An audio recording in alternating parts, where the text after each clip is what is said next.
All right, we can hit go on the PowerPoint and the timer. I'm going to do my best here. And we have PowerPoint. All right, very good. All right, welcome to the mother that gave birth to the motherlode of all conspiracies, and probably the deepest rabbit hole I've ever been in, for sure. Just want to say thank you guys for your love, for your prayers, for your support. It has meant more to me than I could possibly ever express in words. So just please accept those two simple words right there, thank you. Because I have 96 slides, I have 90 minutes, and 36 of those are video. So I hope you're ready to listen fast, because I'm ready to speak fast and turn on the fire hose. All right, I've titled my presentation, April 15th, 2015, The Day Mark Sargent Ruined My Life.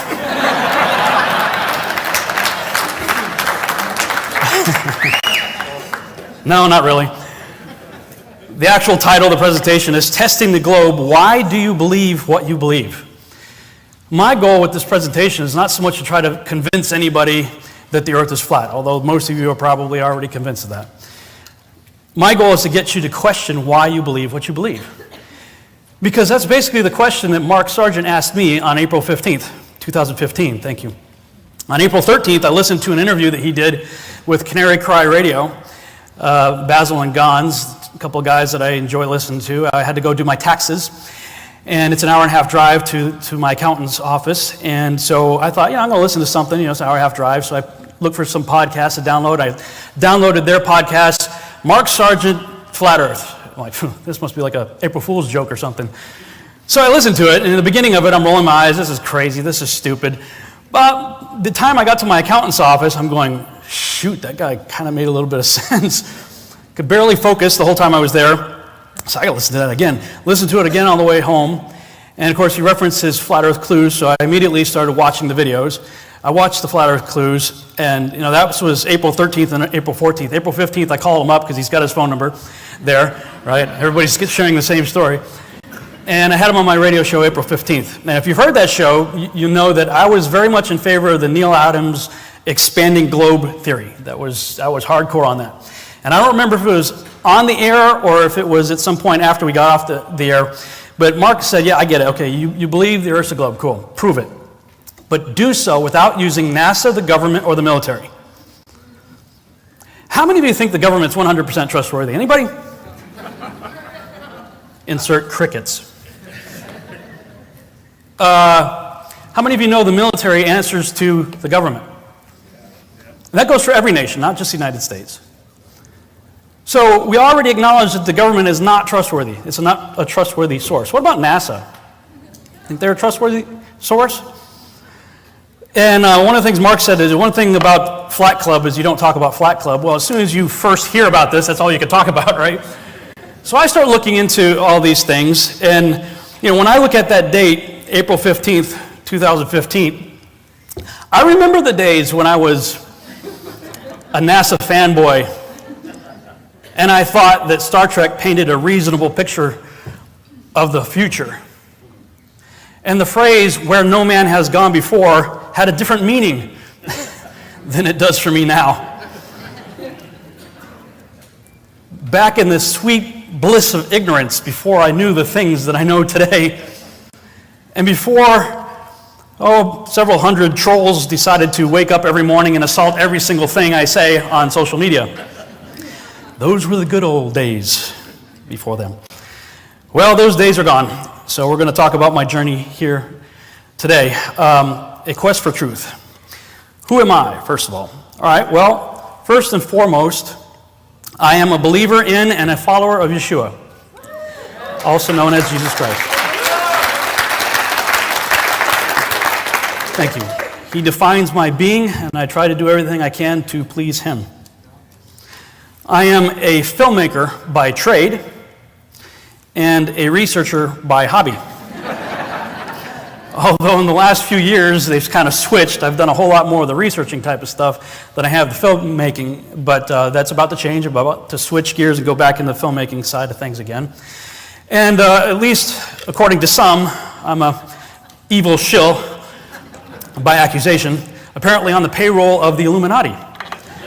So if somebody can help me, though, I'm really trying to get a hold of the accounting department because for some reason the checks haven't been coming. So if somebody can help me out with that, that would be awesome. All right, some of the things that influenced my life. Well, first of all, my parents. I have amazing parents. They just celebrated their 50th anniversary. How cool is that in today's society? I was raised in a Christian home. My dad was a Baptist minister when I was a kid. They taught me the Bible and brought me to church. That's why I came to know Yeshua at age 7. And like I said, I've been trying to serve him ever since. Also, when I was 7 years old, I saw this movie. Star Wars, right? When that ship came overhead, whew, man, I was in. Totally. And within a year, I made a public declaration. I said, I will either be an astronaut, a movie star, or a filmmaker by the time I'm 30 or I'd be dead. It wasn't that I had a death wish. It's just that I'm a very passionate person, and I go after the things that I believe.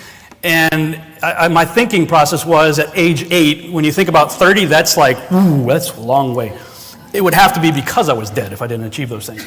So I set my sights, first of all, to be an astronaut. And Jim Irwin came to my little Baptist church in Chicopee, Massachusetts when I was a kid, and signed this picture of him allegedly on the moon. It said, Rob Skiba, reach for your dreams, aim high. And I did. I went into the Army, flew helicopters. My goal was to transition to flying jets. Once I had that down, I put my application in for NASA and all that. I was all about that. In fact, until very recently, that photograph was always right above my computer monitor, right in front of my face, just until like about a year ago. All right, so that was something that I was very passionate about. So let me just say that I went into this whole thing kicking and screaming. I didn't want to look at this, like many others probably. Now, let me just ask you something. How many of you would claim this book as your source for truth? Okay. I definitely do. I believe it is the divinely inspired Word of God, inspired by the Holy Spirit, written by men. Again, try to live my life by that.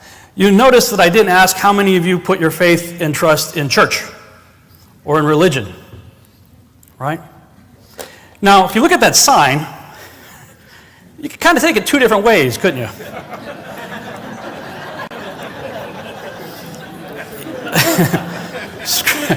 Scripture says that pure and undefiled religion is that we take care of widows and orphans, right? And Yeshua had 2 commandments. Love God and love your neighbors, right? And so you could look at that and say, that's right. The church, they love people who are hurting. Or, yeah, that's right. They love hurting people.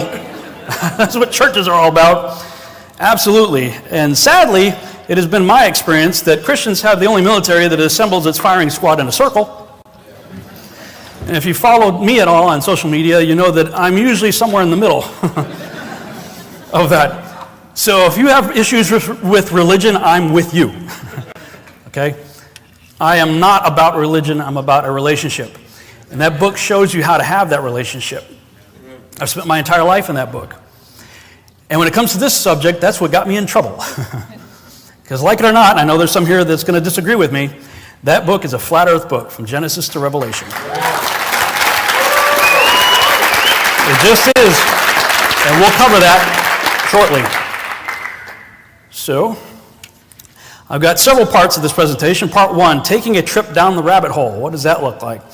Well, prior to coming into this research, I had already written several books, a few of which became Amazon bestsellers, and I had already been on the speaking circuit, traveling the world, talking about various subjects from government conspiracies to the Nephilim, giants, and things of that nature. And I actually really enjoyed being in the in crowd at one point, until I was promptly kicked out of it. And Robbie Davidson said something to me a while back, and I think he's absolutely right. He said, when it comes to this particular subject, you really have to kind of feel your audience out first and see, okay, where are they with 9/11? Okay, where are they with the moon landing? Especially those two. Because if they understand, if they've taken the red pill, so to speak, on especially those two subjects, then it's pretty easy to continue the discussion. If they believe the official story of either one of those, forget it. Just walk away. Talk about sports, whatever. So for those of you who maybe don't yet know what I'm talking about, I've prepared a little 6-minute clip, a video that's taken from a longer video that I have online from my Babylon Rising research regarding 9/11. So we'll use this as a primer. The core of each tower was a rectangular pillar, 87 by 133 feet, comprised of 47 steel box columns ranging from 36 by 16 to 52 by 22 inches. The story we were told. This rock-like steel grid gave way because fire warped the trusses, causing the bolts to fail. As the trusses sagged and fell, the floors dropped with them. In its 2002 documentary, Why the Towers Fell, PBS creates a video model. Once the trusses fail, the floors they were holding cascade down with a force too great to be withstood. The result is what's called a progressive collapse, as each floor pancakes down onto the one below. What remains standing? The tall, indestructible core. Why does PBS fail to explain the complete disappearance of the Twin Towers cores? By that evening, eyewitnesses and experts alike were rushing to defend the official narrative of events, claiming that raging jet fuel fires melted the steel inside the Twin Towers. I saw this plane come out of nowhere and just ream right into the side of the Twin Tower, exploding through the other side. And then I witnessed both towers collapse, one first and then the second, mostly due to structural failure because the fire was just too intense. Marlene Davis is the Dean of Architecture at the University of Tennessee. She calls the 110-story tall twin tower tube structures. That means there are no internal columns holding it up. You know, when we saw this yesterday, people said, oh my goodness, there was a bomb on there. There must have been a bomb that collapsed. Must have been a bomb below. Right, that finished the job. Well, it turns out we heard from experts who said that, you know what, the fire on those floors, probably 1,500 degrees. Steel can only withstand so much because the steel structure that holds the building up was on the outside, and essentially the building started to melt and it gave way and it toppled.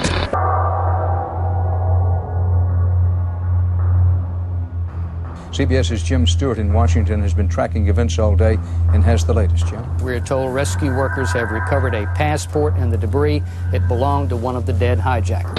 Another development on Saturday, New York officials revealed at a news conference here in the city that a hijacker's passport was found blocks from the World Trade Center crash site, if you can believe that. Well, Dan, not far from here, a passerby found the passport of one of the hijackers.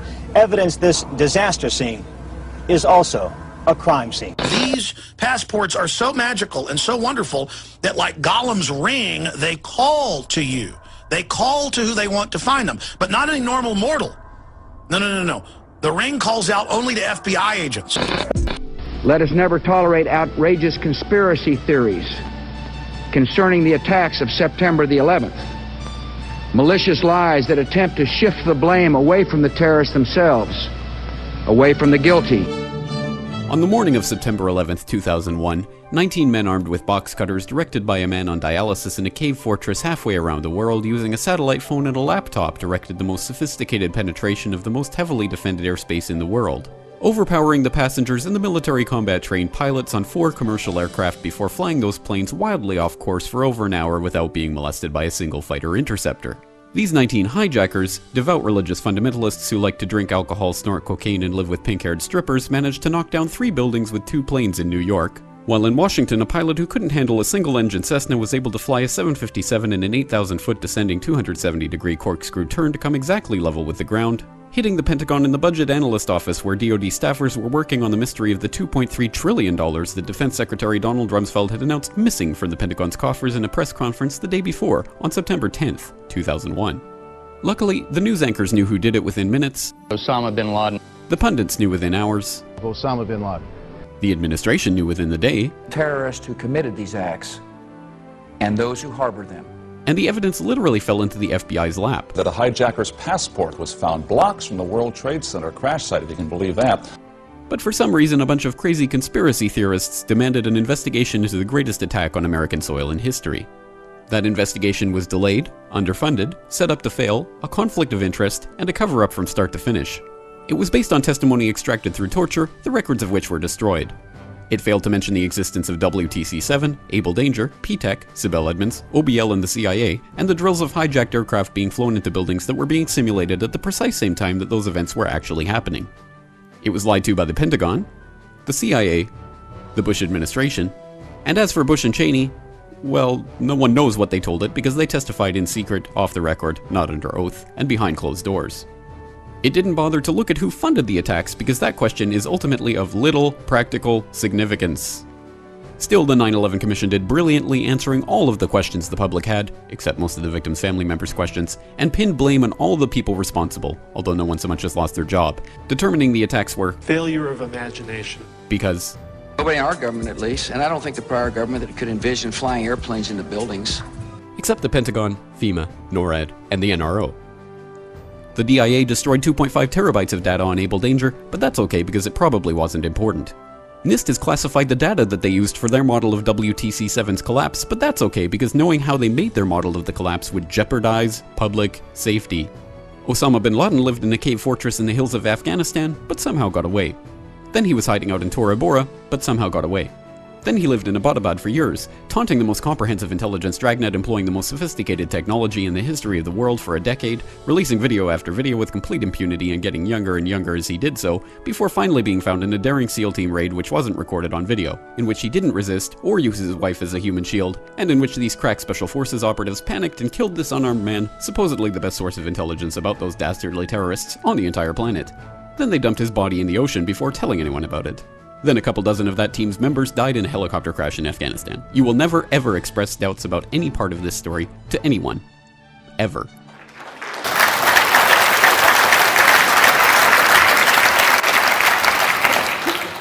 How ridiculous is the official story? After you finally wake up and realize, guess what? Your government can and does lie to you. It took me a while. I believed the official story just like everybody else. I didn't wake up till 2006. And if this is brand new for you, well, there's a little teaser. Time for you to get busy. It's 2017, folks. Okay? Time to wake up, especially on that deal. All right, so then fine. What about the Apollo moon landings? You know, I was a big NASA fanboy. We could spend a whole weekend just talking about this alone. We don't have time to, so I'll just recommend you check out these videos right here. A Funny Thing Happened on the Way to the Moon and Astronauts Gone Wild by Bart Sabrell.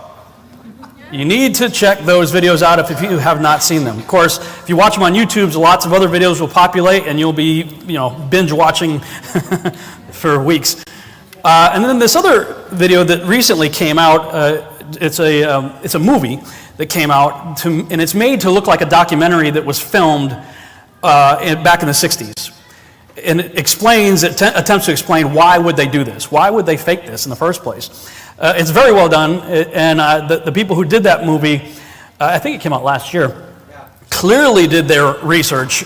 They had a little bit of everything sprinkled into that movie. But one of the things that really stood out to me that made the most sense, because when people hear what we're talking about here at this conference, they'll say, this is too big a conspiracy. There's no way. It can't possibly happen. How can all these people lie to us? And, no. Okay, first of all, compartmentalization solves most of that. Okay, but there was a scene in the movie, and I'm paraphrasing because I don't remember the exact dialogue, but they were like, well, how are we going to convince everybody? How are we going to convince everybody that what we're trying to do is real?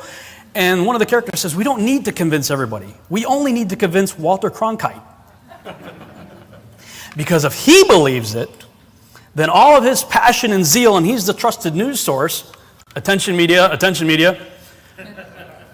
everybody else is going to believe because he believes. You should watch the movie. Check it out. It's called Operation Avalanche. All right, now thinking about the Apollo moon landings, Apollo 11 in particular, you know what area of the moon Apollo landed on? What part of the moon? Sea of Tranquility. Okay, Sea of Tranquility. Well, no, actually that's Arizona. That's where they blew up the desert of Arizona to make it look like the moon. You can actually go on Google Earth and still see that site today. In fact, I went there recently, checked it out for myself. You might have seen the video, Rob Skiba Walks on the Moon. A little freeze frame for you. I went there. Interesting when you start seeing pictures like this. Buzz Aldrin standing in front of that mountain range, right? Some say that that may be Hawaii and not Arizona. I'm not sure. It looked like the same mountains that I saw in Arizona. Whatever the case may be, got your little astronaut down there walking in front of the same thing. Official NASA photograph. Still looking at other photographs like the Apollo 15 mission, where you've got this background and there's no lunar lander there, and then you have the exact same background, all of a sudden, boom, the lander's there. As far as I know, they didn't have the ability to pick up and move that thing. It landed and that's it. They superimposed the two pictures right on top and the backgrounds match exactly. That's from Apollo 15. The same mission this picture came from, supposedly. Oh, and by the way, Jim Irwin, right? Good Christian guy. I hear, Scripture actually says that Satan appears as an angel of light. Paul also goes on to say that it should be no wonder then that his guys will also appear as ministers of righteousness. Oh, he's a Christian astronaut. So what? Somebody says that? That's like a politician finding Jesus on the campaign trail. I didn't know that Jesus was lost.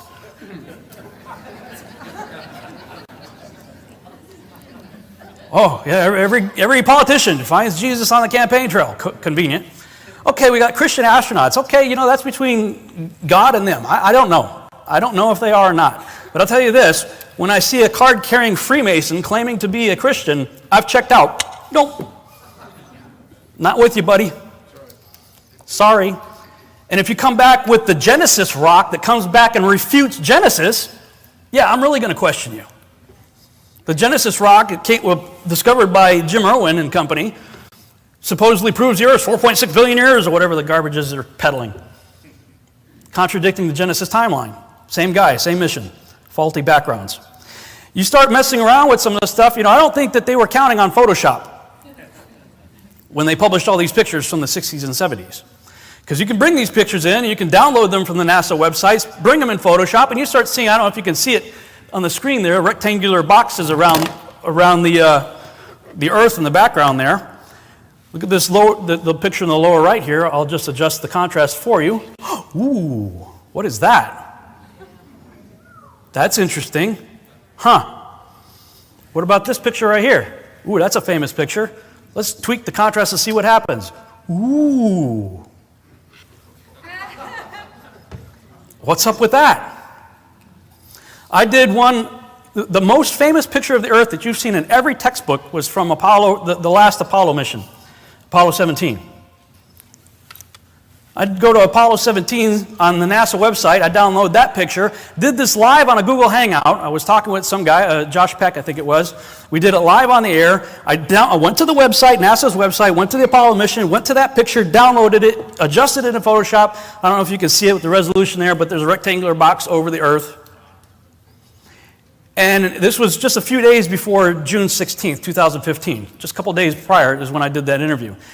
Right after June 16th, some guys on Facebook said, hey, you want to go back to the website? Went back to the website. The website, probably can't read it there, but where the arrow is, it says that page was updated with a new picture. And if you download the new picture and adjust the contrast, all of a sudden you see stars and everything. Wow. How many astronauts said, oh, yeah, we didn't see any stars when we were up there? Oh, but the new Photoshop picture, you got stars but no box. Interesting. Why the heck were they in Antarctica prior to the moon landings looking for moon rocks? Look that up. Werner von Braun and company out there down in Antarctica looking for moon rocks. Okay, first of all, at that point we haven't even been to the moon yet. And it's not like you could find a rock, pick it up and go, oh, made on the moon. Cool. Let's put that over here. Made on Mars. Oh, that could go over here. We haven't been there yet. And we're supposedly in the middle of a space race with Russia, right? Oh, the Russians, they're up there and they're big. Are we going to beat the Russians? Hey, let's take a vacation down to Antarctica right in the middle of the race. Some of you know about my trip to Amsterdam. I go to Amsterdam, and it turns out they were the first to expose the moon rock as a fraud. Because the Apollo 11 astronauts that went on tour, and they were giving various people and royalty and whatnot, moon rocks. Well, a few years back, they decided they wanted to take out an insurance policy on it, so they had it tested. And it turned out to be petrified wood. Interesting. Maybe that's why you have sort of before and after pictures like this, right? Have you guys seen the press conference of these guys when they came back? I'm pretty spazzed as a person as it is. If I had been on the moon, man, I'd still be floating. I'd have been spazzed out of my mind. These guys look like they just found out Santa Claus isn't real, the Easter Bunny is a fraud, Watch the first 3 to 4 minutes of that press conference. Wow. It actually looks to me like probably some really good patriotic guys doing their duty for God and country, so they believe, being forced to tell a lie. That's just my opinion. If this is new to you, I suggest you spend some time on this website right here, aulis.com, A-U-L-I-S. Who am I? You saw my resume up there, right? I mean, I don't have any pictures, showing me in a fancy robe with a square hat and a tassel hanging down. There's no letters after my name. There's no reason for you to listen to me. In fact, I would say don't listen to me. Don't believe a thing I say. Go out and look this stuff up for yourself. But this is PhD level people analyzing the Apollo missions and exposing it as a fraud. So if you want to listen to this crazy guy from Texas, go listen to them. All right, go check that out. Or we could just let NASA speak for themselves, shall we? Let's listen to what they have to say. I'd go to the moon in a nanosecond. The problem is we don't have the technology to do that anymore. We used to, but we destroyed that technology, and it's a painful process to build it back again. We're also really pushing the boundaries in terms of where we're going forward with exploration. I think humans are naturally driven to do this, and this is really the beginning, I think, of human beings leaving low Earth orbit. I certainly plan on being around to see that. The plan that NASA has is to build a rocket called SLS, which is a heavy lift rocket. It's something that is much bigger than what we have today, and it will be able to launch the Orion capsule with humans on board, as well as landers or other components to destinations beyond Earth orbit. Right now, we only can fly in Earth orbit. That's the farthest that we can go. We only can fly in Earth orbit. That's the farthest that we can go. And this new system that we're building is going to allow us to go beyond and hopefully take humans into the solar system to explore. So the moon, Mars, asteroids, there's a lot of destinations that we could go to, and we're building these building block components in order to allow us to do that eventually. Once we travel beyond low Earth orbit, the crew will be exposed to larger amounts of radiation. So we have to design both the crew protection systems and our electronic systems to withstand this radiation. If there is something that definitely, at least in my opinion, exposes the Apollo program as a fraud, it's the Orion project. The Orion project, after they retired the space shuttle, the next project that's on the board right now is called Project Orion. And they're pretty much telling you that Apollo never happened, especially when they put out videos like this talking about the Van Allen radiation belts. We are headed 3,600 miles above Earth, 15 times higher from the planet than the International Space Station. As we get further away from Earth, we'll pass through the Van Allen belts, an area of dangerous radiation. What? As we get further away from Earth, we'll pass through the Van Allen belts, an area of dangerous radiation. One more time. An area of dangerous radiation. Oh. What's wrong with that radiation? Radiation like this could harm the guidance systems, onboard computers, or other electronics on Orion. Naturally, we have to pass through this danger zone twice, once up and once back. That doesn't sound good. Naturally, we have to pass through this danger zone twice, once up and once back. But Orion has protection. Shielding will be put to the test as the vehicle cuts through the waves of radiation. Sensors aboard will record radiation levels for scientists to study. We must solve these challenges before we send people through this region of space. What? We must solve these challenges before we send people through this region of space? I thought this problem was solved over 40 years ago when he sent a bunch of people in jumpsuits and tin cans through it there and back a half dozen times. Oh, but I forgot. The Apollo guys, they were clueless regarding the radiation belt. It didn't affect them. I don't know the distance to the Van Allen radiation belt, and if we did, it wasn't a problem. If we were going to encounter it, then we would have had to build the spacecraft and the spacesuit to not give humans a problem. You don't just build something and hope it works. You study to see what the threats are, the environment is, and then you say, how thick do I have to make the metal on the spacecraft so that going through this kind of radiation or these kind of meteoroids, it won't get hurt. And then we build it that way.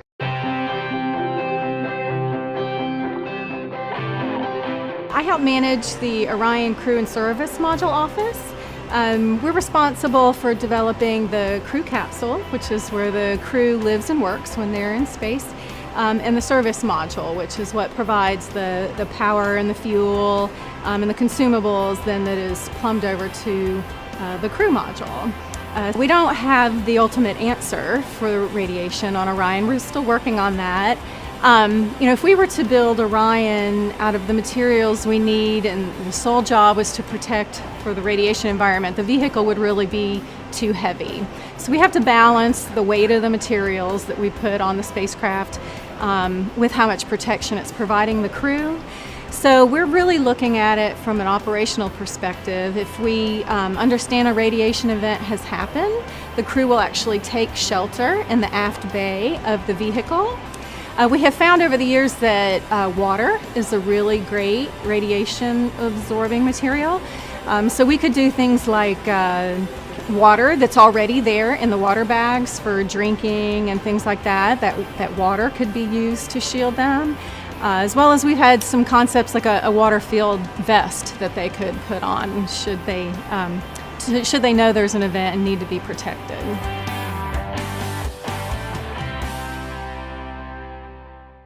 We don't have a clue when it comes to like how to protect them from like radiation, so we're gonna just like put them up there in like water suits. Yeah, we like water suits, and like we put water all around them, so the radiation could go like into the water, and then they could drink it, and it could be like a Fantastic Four.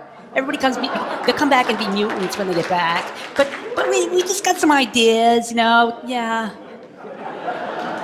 But don't worry about it. Yeah, I know there are refugees everywhere, and like people are starving and stuff, and like we have homeless all over the place. But if we spend like a few $1 trillion, I think we should be able to figure out how to make water suits for the astronauts in space, and then maybe it'll work out like it did for the guys in Apollo. The belts are 1,000 miles to 25,000 miles above the Earth. We went right out through them. No effects on your cells? We didn't even know it. I don't think anybody, well, maybe somebody said you went through the radiation belt, but we didn't feel it inside, and we didn't get any, added radiation. Yeah, if you pretend that it's not really there, then you can just go right through it. To protect the astronauts from the Van Allen radiation belts, the lunar module would have required 6 feet of lead shielding. But here's what they really had for protection. Obviously, the only shielding they had was the literally paper-thin outer hull of aluminum, and their suits consisting of glass fiber, some aluminum fibers, and silicon rubber. It's very interesting concerning radiation that the astronauts were protected by a thin film of aluminum when here on Earth they put a lead shield on us when they take a dental X-ray. In conclusion, when NASA themselves admit to never having left low Earth orbit, and the fact that we don't even have the materials that could withstand the extreme temperatures and cosmic rays in space, how on earth can anyone believe that we ever went to the moon? Good question.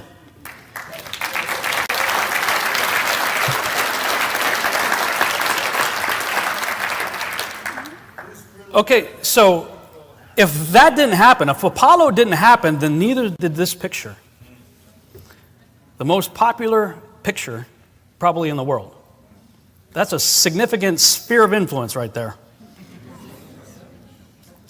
What's the saying? Fool me once, shame on you. Fool me twice, shame on me. Okay.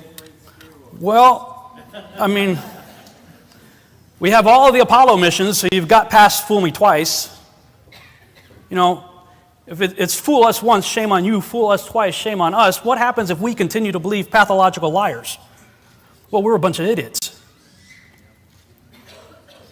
And they have picture after picture that they pass off as our Earth, the blue marble, right? The 2002 one's the most famous one. did a show about that. I know a lot of other people in this room did shows on that too, showing the Photoshop replication tool, where the clouds, especially in the so-called southern hemisphere, are all replicated. And then when that picture came out in 2015, they actually said, this is the first picture we've had in, 43 years or something like that? wait, huh? What? And, somebody out there decided to take that picture from 2015 and flip it upside down, and they find out that the clouds spell sex. And it just makes me wonder if NASA isn't just a sci-fi wing of Disney. Especially when you go back and you realize just how seriously involved Walt Disney actually was with the space program. Found something else rather interesting when I was looking into all this. Pluto, right? We recently, New Horizons, or whatever they say the probe was that's out there now, took this picture of Pluto, right? I was just doing some random research and discovered that Walt Disney created the dog Pluto the same year the planet Pluto was found, 1930. Probably just a coincidence. Now, he created the dog in 30, and 31, he named the dog, and so the story goes, he named the dog because at the time when they found Pluto, it was big news, everybody was talking about this new discovery, so he named the dog after the planet. Well, isn't it interesting that all these years later, the planet just so happens to have a picture of Pluto on it? Is that just NASA just giving a nod to Walt? I don't know, but I don't believe in coincidences, especially not with these people.